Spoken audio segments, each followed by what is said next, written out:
Hello, I'm Marisa Novara, Vice President of Community Impact at the Chicago Community Trust. Welcome to Trust Talks, Episode 25, Transforming College Transfer Pathways in Illinois. Completing a college degree is one of the most meaningful steps someone can take to improve financial well-being. But far too many people leave their programs without degrees due to barriers like tuition costs, family obligations, or needing immediate income. According to the Financial Health Pulse 2025 Chicago Trends Report, over 35% of respondents with some college or no degree are financially vulnerable, in contrast to 11% of respondents who completed bachelor's degrees. In Illinois, nearly 80% of community college students plan to transfer to a four-year institution to earn a bachelor's, but only 35% do, and just 20% complete one. For students from underinvested neighborhoods or those balancing jobs, caregiving, or other responsibilities, the path is even steeper. A strong transfer system has the power to change that. When transfers work well, students can earn a bachelor's degree at a lower cost, opening doors to higher earnings, career stability, and greater economic mobility. But far too often, students encounter lost credits, added expenses, confusing requirements, and uneven support programs. These challenges hit students from the south and west sides of Chicago the hardest, especially low-income students. They make up a large share of Chicago's community college enrollment, but they're much less likely to make it all the way to a four-year degree. Research shows that this is not a matter of student ability, but how our institutions are designed. We know that improved credit transfer policies and advising structures can play a critical role in helping students stay on track. So can partnerships between universities, community colleges, and supportive services to address the unique needs of transfer students. That's why in 2025, the Chicago Community Trust, in collaboration with Bridges to Brighter Futures and the Kinship Foundation, launched the Transfer Innovation Impact Model, or TIM. TIM is a learning community that brings institutions and community partners together to develop innovative transfer models. They are using shared data, best practices, and cross-campus collaboration to help more students complete their degrees faster. In this episode, we discuss why strengthening the transfer process is key to expanding opportunity and what it will take to build a smoother, more affordable transfer pathway. We'll explore the barriers students face, the practices emerging from research, and how supports like advising, financial help, and basic needs assistance can keep students on track through a bachelor's degree. Welcome to Trust Talks, Transforming College Transfer Pathways in Illinois. I'm Sonia Lozada, the Program Manager of Income and Small Business at the Chicago Community Trust. I'm excited for today's conversation, which will be centered around work that is meant to improve the lives of college students in the Chicago region. In February of 2025, the Chicago Community Trust, in collaborations with Bridges to Brighter Futures, launched a Transfer Innovation Impact Model RFP. A first of its kind, the purpose of this funding program was to improve transfer pathways for community college students in the Chicago region. This RFP would be done in phases, with phase one being a planning grant that would highlight ways each institution would improve the transfer pathways on their campuses. While this may seem like something that has been done before, what made it different was the spirit of collaboration attached to the successful outcomes of this RFP. Each university that applied had to apply in partnership with a community college and a nonprofit or community partner. Yes, we want to see more transfer students earn a bachelor's degree within 2 or 3 years of transfer with as little debt or credit loss as possible. But we also know that students need support systems that are ready to implement innovative and impactful approaches that support the path to successful completion. The successful completion of a post-secondary pathway is a stepping stone to a journey of wealth building. We know that this pathway has a higher guarantee of accessibility to a good or quality job. Yet, even with this knowledge, we see students struggle in their post-secondary journeys and stop out or take more time to complete their degree. which not only can damper their post secondary journey, but oftentimes creates a financial barrier as more time to degree leads to more money spent on tuition. During today's conversation, you will learn about how student supports can truly transform the student experience in both community colleges and universities. Our guests today will discuss the various pathways that lead to both degree completion and access to quality jobs. We will learn about what kind of policies are being implemented or should be to ensure successful post secondary pathways in the Chicago region and Illinois, and how these pathways impact workforce development. Let's get started. Please take a moment to introduce yourself and your organization. Hi, I'm Meg Bates. I'm the director of iWork, which is the Illinois Workforce and Education Research Collaborative at University of Illinois. We really study any issues that are very timely and urgent in education and workforce in the state. And of course, transfer is one of those issues. So delighted to be here. Welcome. Thank you. Hi, I'm Mike Abrahamson. I'm the Director of Policy and Research for the Partnership for College Completion. We're a nonprofit focusing on getting more students to and through college in Illinois through institutional partnerships and through working on statewide policy issues, trying to knock down barriers and support more equitable resource allocation to get more students to and through. Hi, I'm Juan Salgado. I'm the Chancellor of City Colleges of Chicago. I have the honor and privilege of serving 73,000 students across 7 campuses in the city of Chicago. We are our city's most accessible engine for upward mobility and economic well being for residents across our city.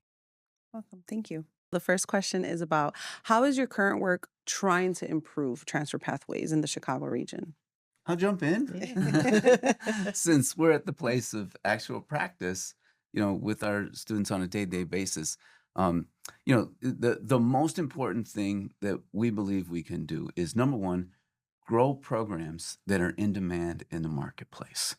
Understand where those pathways will lead to economic prosperity for our students, both through their journey at city colleges, but also beyond their journey. Number two, what we need to do is work with our K through 12 system and work with our four-year universities partners so that that whole experience of college going, which increasingly begins at the high school level, right? Because we have now up to 9,000 students to take early college courses that are getting college credit while they're in high school, making sure that those articulations are very well known.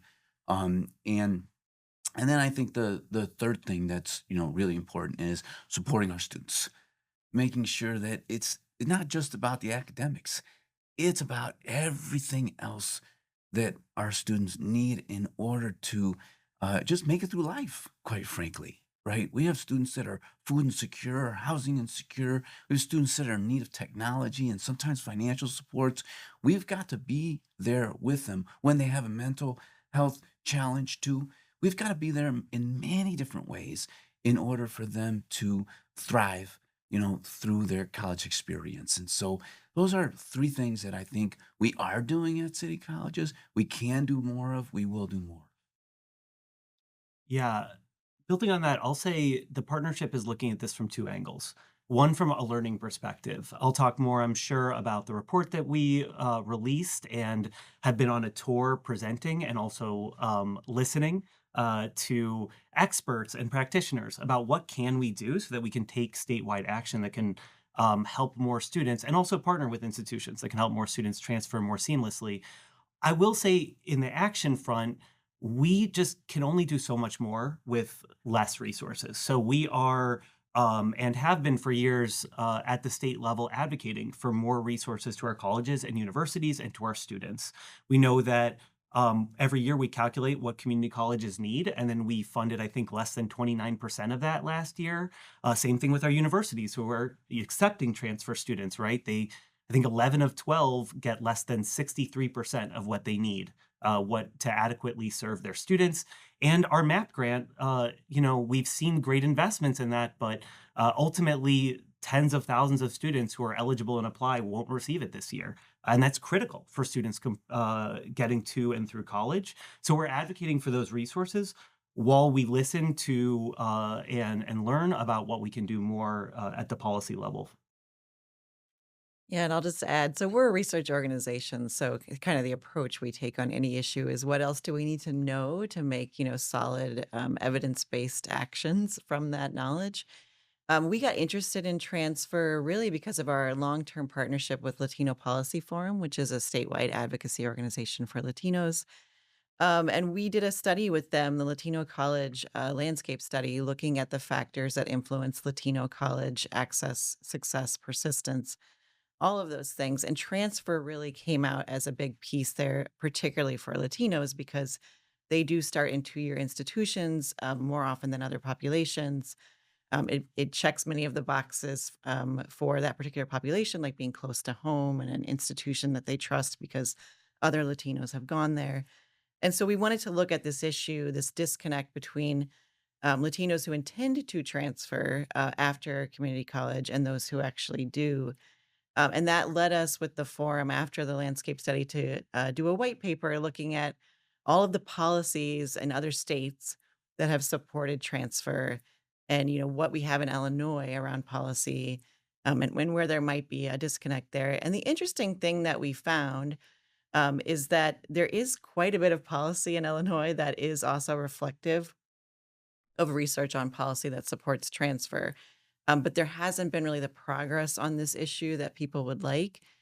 And so when you see that disconnect between, a lot of activity and policy around an issue and a lack of progress, from a research perspective, it can be two things. The first thing it can be is that we're not measuring the outcomes correctly. And that's a possibility here. We may not be truly measuring the success that students are having at the community college level and measuring transfer appropriately. So that's one thing we're looking at.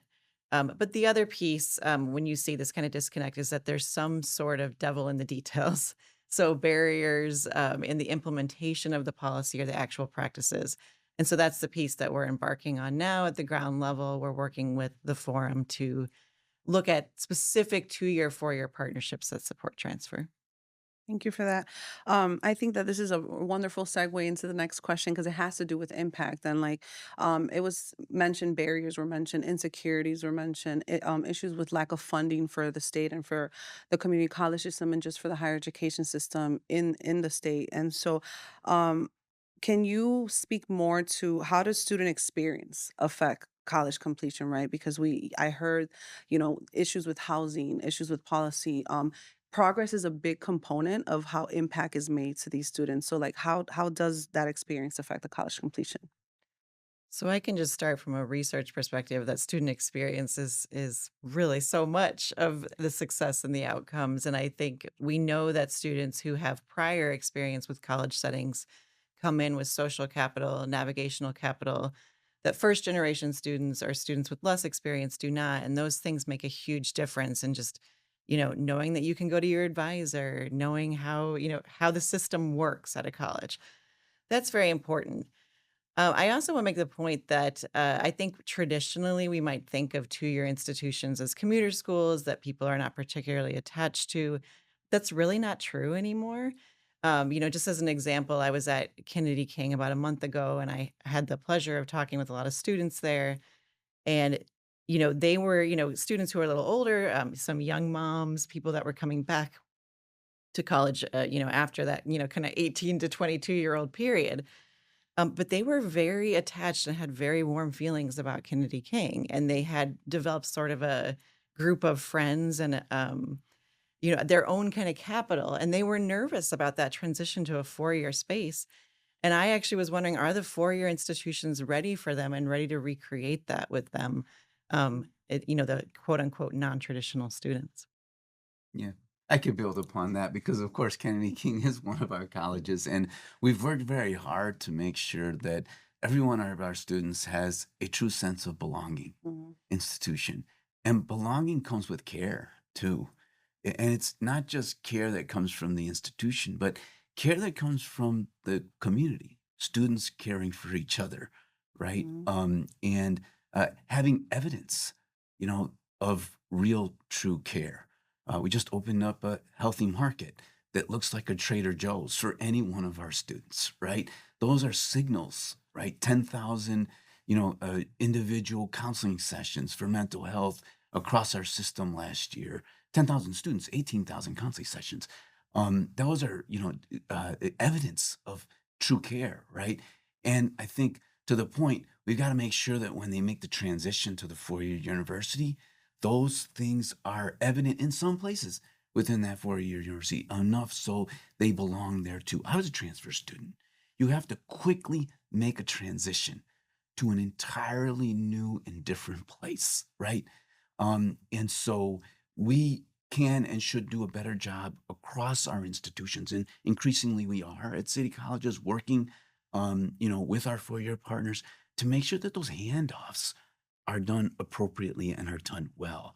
It's not just a transaction of transferring, it's an experience of transferring.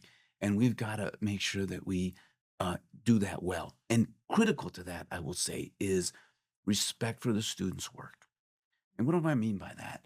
What I mean is that our students work very hard to obtain the credits that they gain. These are hard fought, courses that our students have passed. And they should, in all instances, get that transfer credit from the four-year university, and they should get it in their field of study. Too oftentimes, our universities are accepting the credit, but not for their field of study. And that's the devil in the detail, right? That you were talking about, where the system's not working.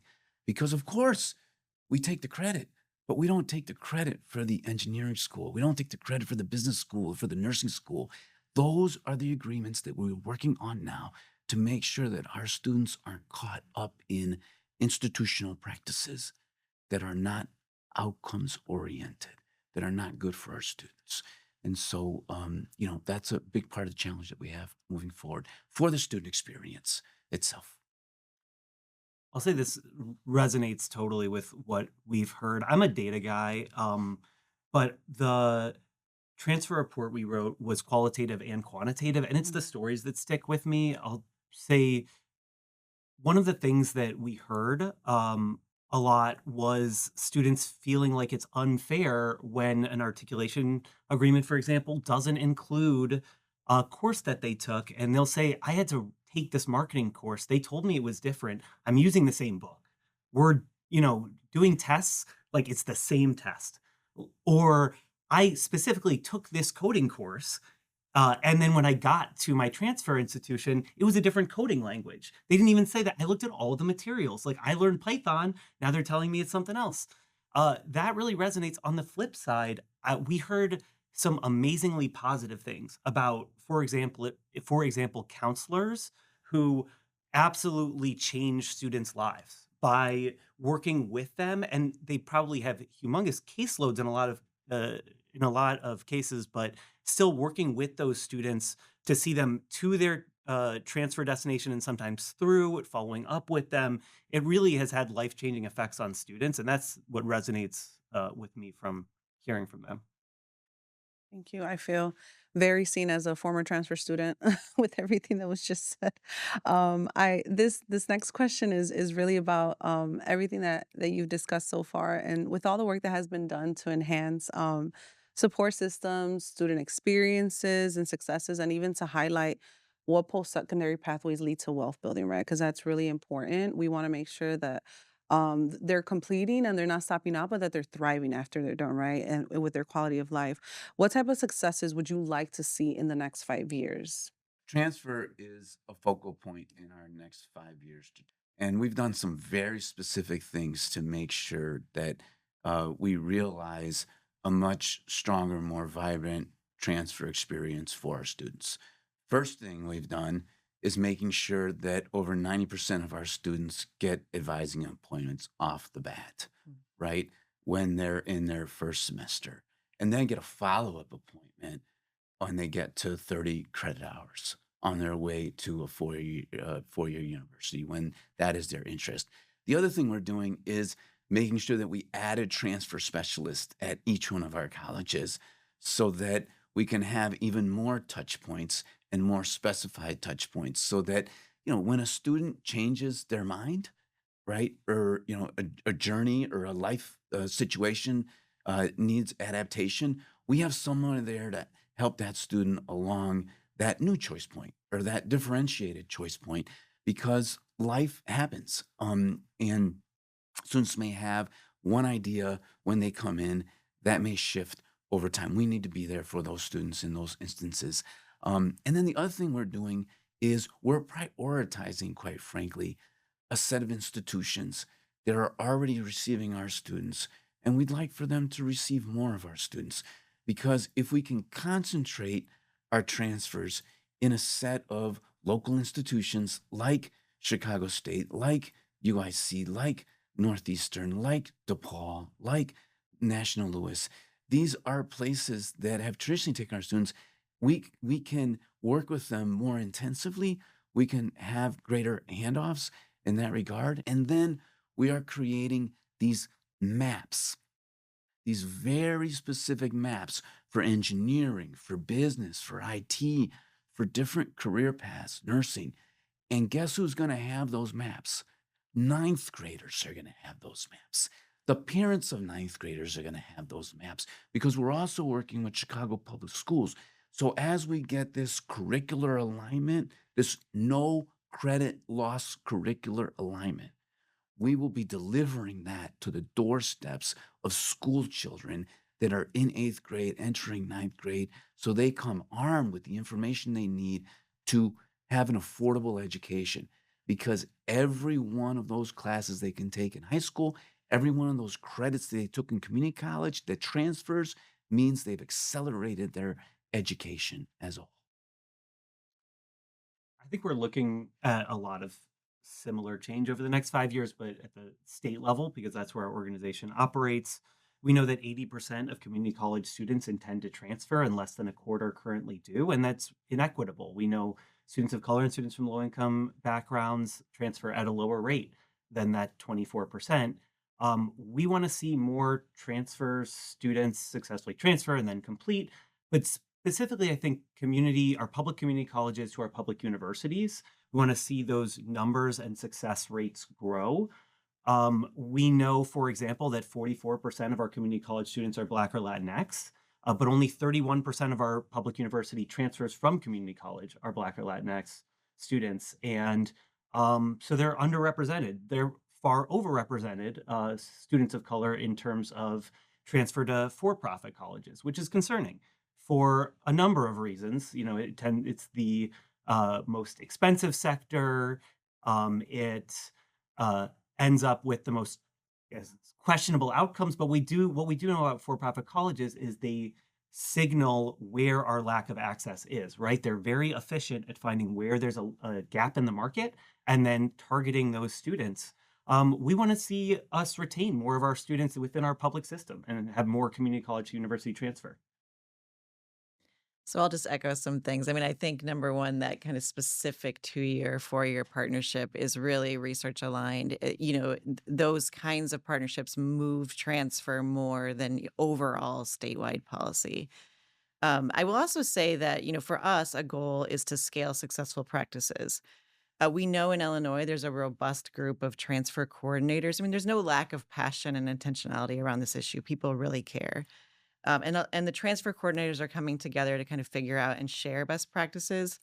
We want to build on that. We want to investigate student experiences with those practices that are most successful and eliminate barriers for students. This next question is for Chancellor Salgado and Mike, and it has to do with cost, right? Because it's a big issue in just post-secondary pathways or in higher education. So, how does cost influence how students navigate their post-secondary process? And I would say, like, do you think that the transfer process complicates those costs, or does it make it a little bit easier for students to navigate that process? I mean, we know that the number one reason that students don't complete is money, and the number two reason is time. And those two things are absolutely related to each other. And unfortunately, in our report, we found that the average transfer graduate took 29 more credits than they need to in order to graduate.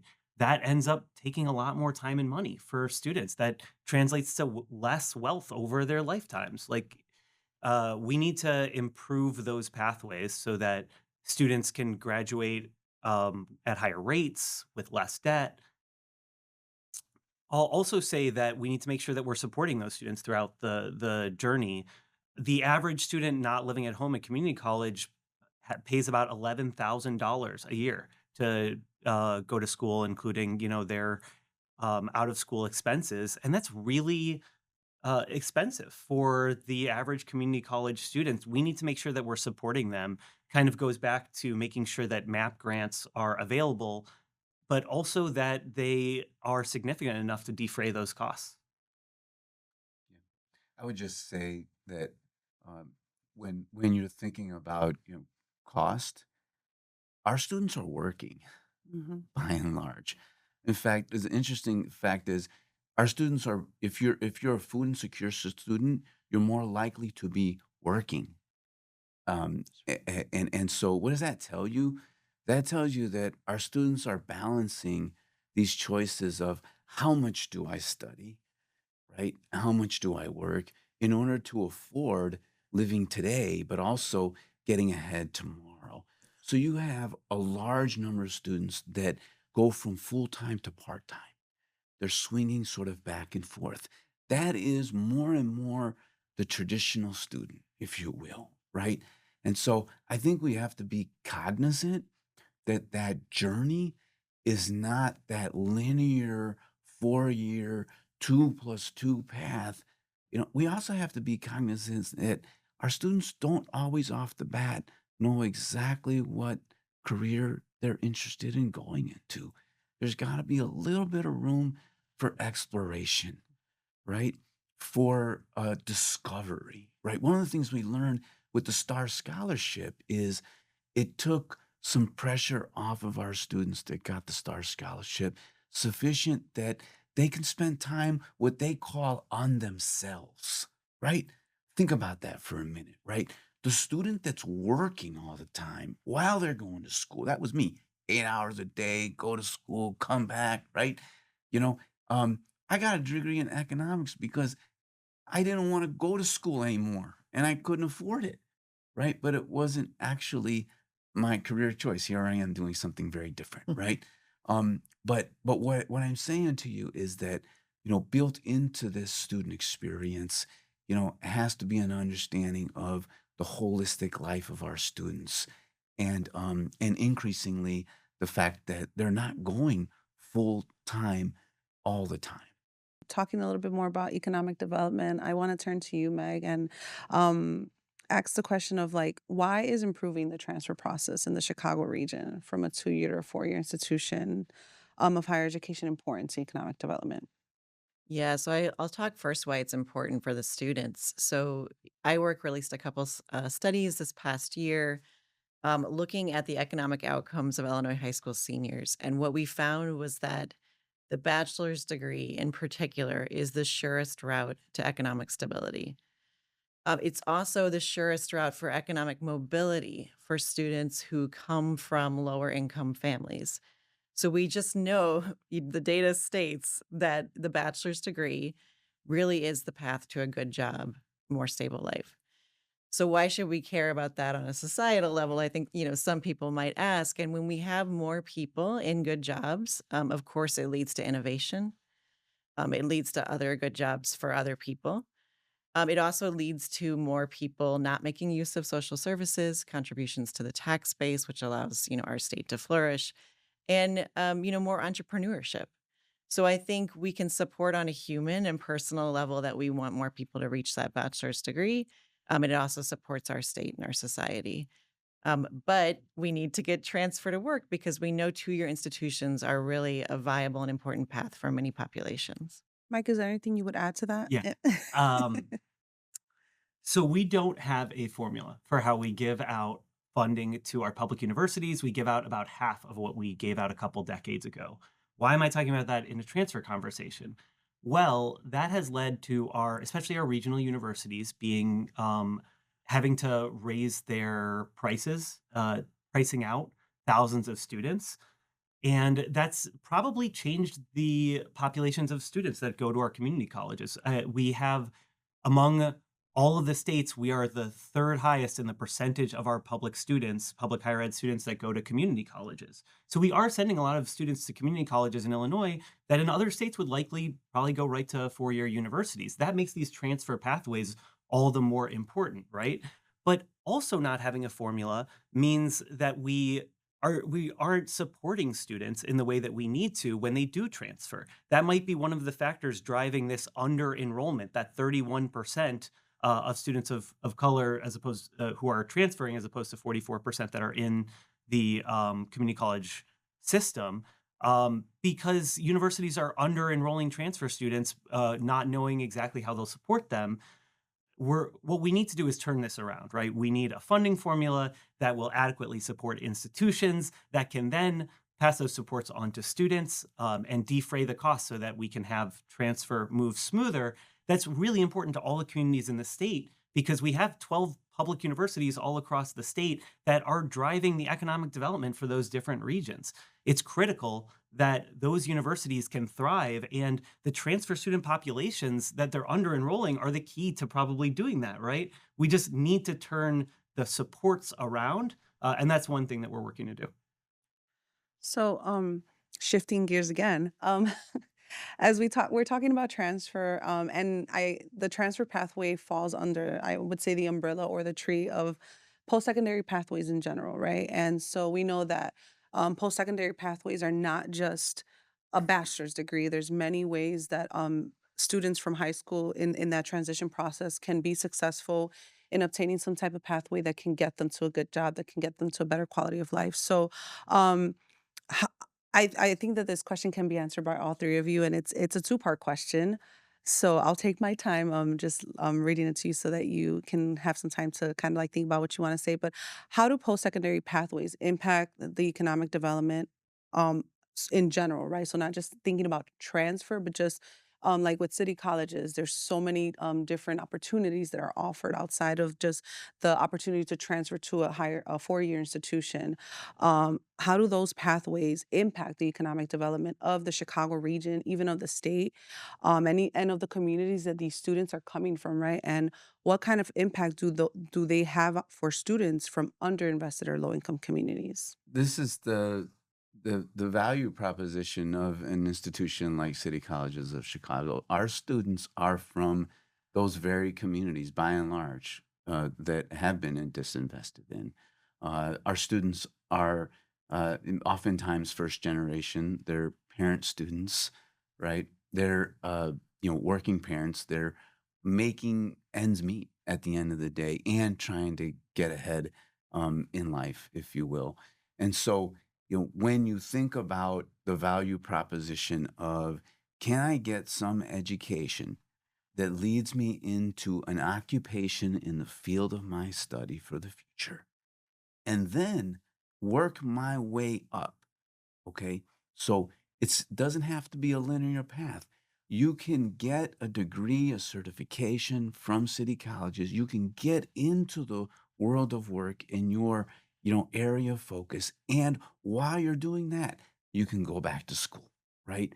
And so increasingly, we see our students doing that. And what are the benefits of that kind of a pathway, by the way? Number one is our students are able to get their employers to help support on their journeys. Number two, they're able to get work experience and the networks that you need, oftentimes that they don't have while they're doing that, right? So we want to be supportive of those pathways that lead to jobs earlier in the cycle of their education. I think the other thing that we want to make sure is occurring is that our students know the marketplace. They understand what are the trends, right? What are the areas in the economy where there's the greatest number of jobs and the greatest level of economic opportunity?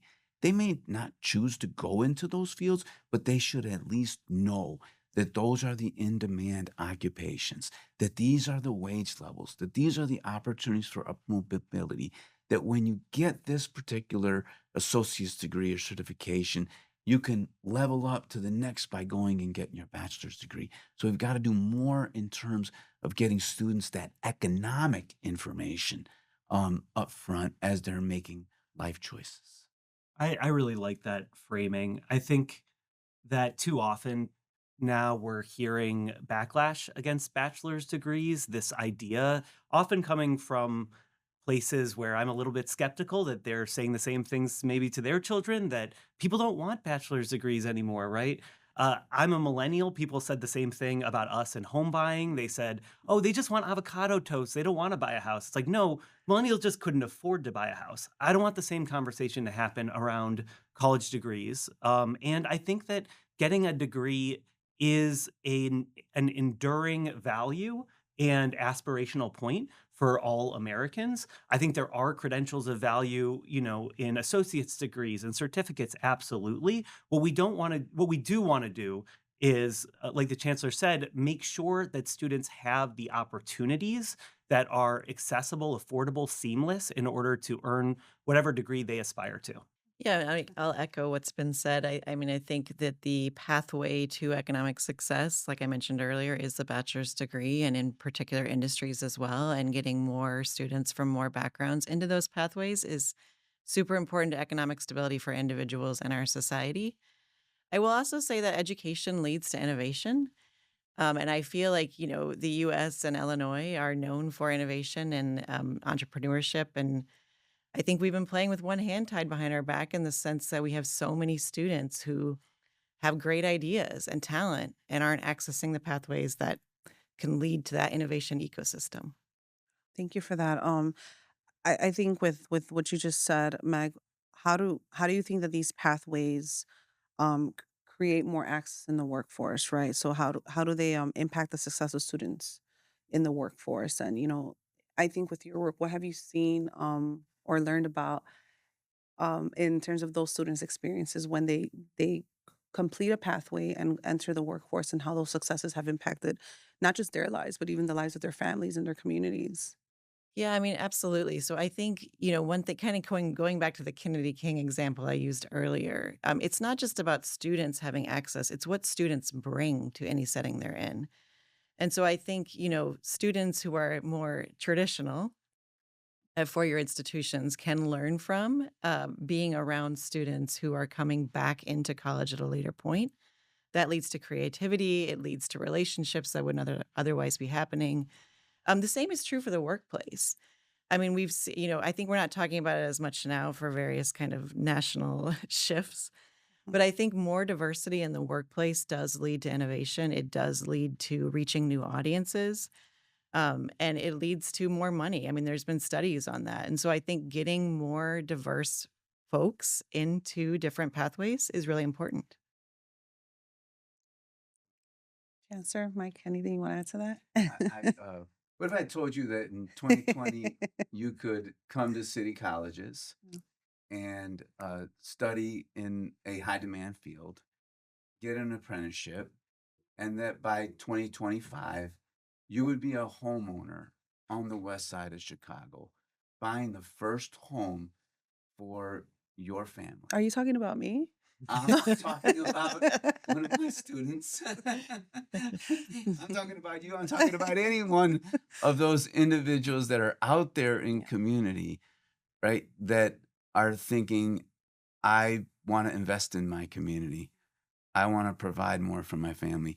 So I'm telling you a real story, okay, about a human being that came to us, and we have been able to do this now. Albeit, this student doesn't have a bachelor's degree yet, but he's on his way to getting a bachelor's degree, and on the way, he's building wealth because he was able to save money at an affordable education at community college.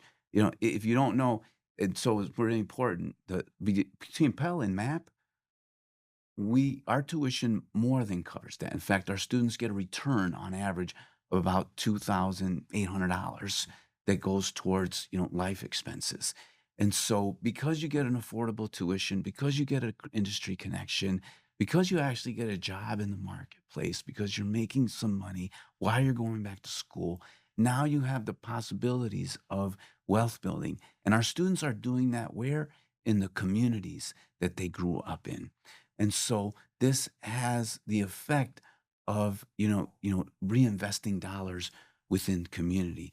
I'm a real big believer that community college, city colleges is an engine for upward mobility and economic prosperity, not just for individuals and families, but for entire communities. I was very excited to hear some very key words of wealth building and home ownership, right, and economic development, and all of these close or narrow the wealth gaps, right, in the Chicago region and in the state of Illinois, and that's something that we're really priding ourselves in continuing to do at the trust, and that we want to continue to do. We want to continue to support the work that does that. And so, as we wrap up, I wanted to ask this question, and it's really about dreaming and wishing and calls to action, right? So what needs to be accomplished in the world of policy, in the world of philanthropy and education to ensure that all post-secondary pathways available create true access to wealth building here in the Chicago region, in the state, even in this country? I'll say three things. First, I mentioned the listening posture. I think we have to listen to students, right? We have to hear what are the issues and we have to tackle those. And that leads me into number two, which is we have to not just own the solutions, but own the problems, right? We have to own the status quo because the status quo is a choice. And while it's difficult to rally around solutions, and when you do, not everyone's going to be happy all the time, we have to look at these issues as being a choice and the rates that we see that we need to improve in terms of college access and completion. And we have to all rally together to work together to improve those. And the final one, which is maybe the not the most exciting, maybe I shouldn't have saved it for last, is compliance. Leave it to a policy wonk to talk about compliance. But Meg is right. We have a lot of laws on the books that were carefully crafted to help students get to and through college. We need to make sure that we're looking at what we need to be doing, what we're obligated to do for students, and that we're honoring that, but also that we're providing the resources to get them those things done. We need to see ourselves as a singular system. Yeah, higher education, K through 12, right? It's all in silos, and oftentimes, and not working, if you will, enough as one team with one objective, right? Which is ultimately a strong, vibrant local economy, that gets created because we are bringing people up from our communities to fill the talent needs across our region, right? And so, this has to be the objective of our institutions on a future forward basis. We have to, yes, have pride in who we are as an institution and promote our institutions as we have traditionally done. But what we need to promote more than our singular institutions is this idea that when we work together in a seamless fashion, we can produce much greater results than we have ever produced singularly. And I think that's what gives me hope for the future because I see lots of evidence that we are shifting our mindset, that we are collaborating and cooperating in a way that is producing greater value for both students and the economy, right? And I think that incentives, need to be, put in order for that to occur more and more within the ecosystem. Too much resource goes into competing in unhealthy ways rather than cooperating for greater good and greater gain. So to me, the North Star is that everyone is informed about the benefits of different post-secondary pathways, and everyone who wants to complete a specific pathway can do so. And that sounds simple and it's so complicated because what the next step to that is to understand the barriers that get in the way of students completing their pathway of choice and the ways that we can facilitate or streamline those experiences and completion for students. So my goal is that we figure out better ways to understand what's in the way here, and then we work collectively to build policies and practices at the institutional level that help students get to their dream. Thank you. Chancellor Salgado, Mike, and Meg, thank you so much for the work that you're doing, for the passion that you displayed throughout this conversation today, um, and just for the work in general that is meant to improve the lives of our students here in the state of Illinois and the Chicago region, but not just their lives. With the support that you're bringing to them and the work that you're doing, you're improving the lives of the communities that they come from, their households and their families. So, thank you so much for that and for joining us here today. Thank you. Thank you. Thank you for listening to this episode of Trust Talks. We want to hear from you. If you have thoughts about today's episode or ideas for future conversations, please reach out to us at info@cct.org. We value your feedback and look forward to hearing from you. To learn more about our work to increase wealth and well-being for all Chicagoans, please visit our website at cct.org. You can also follow the Chicago Community Trust on Facebook, LinkedIn, and Instagram to stay up to date on the latest episodes of Trust Talks.